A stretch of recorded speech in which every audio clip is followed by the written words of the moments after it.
Aujourd'hui, je réponds à la question de Stéphane. Comment poser des limites claires au travail sans passer pour quelqu'un de rigide?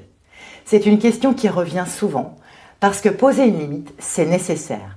Mais si on ne sait pas comment, alors cela peut vite devenir risqué. Une chose est sûre, si vous ne parvenez pas à poser vos limites, quelqu'un d'autre les posera à votre place et ça ne sera pas nécessairement dans votre intérêt.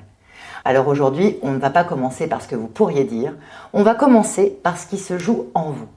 Parce qu'avant de poser une limite, il faut être au clair avec soi. Qu'est-ce qui est en jeu? Qu'est-ce que vous protégez? Et pourquoi est-ce si important maintenant? Beaucoup de limites sont mal vécues, non pas parce qu'elles ne sont pas fondées, mais parce qu'elles sont mal préparées. On réagit trop tard et donc souvent trop fort. Et le message passe mal. Soit on cède, soit on se ferme. Dans les deux cas, on risque le malaise. Je vous propose un autre regard. Et si votre limite n'était pas un mur, mais une ligne claire?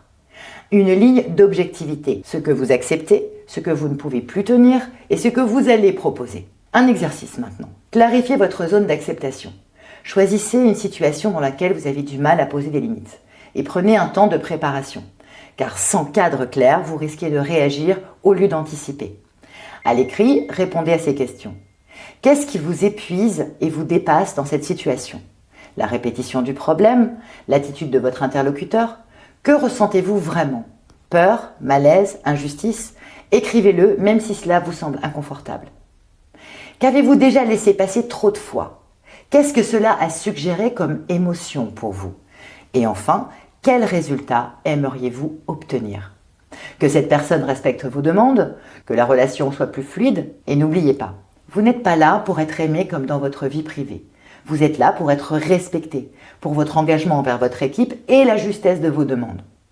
Dans le prochain épisode, nous verrons comment formuler cette limite dans la relation avec des exemples concrets de pièges à éviter pour protéger la relation tout en affirmant votre cadre.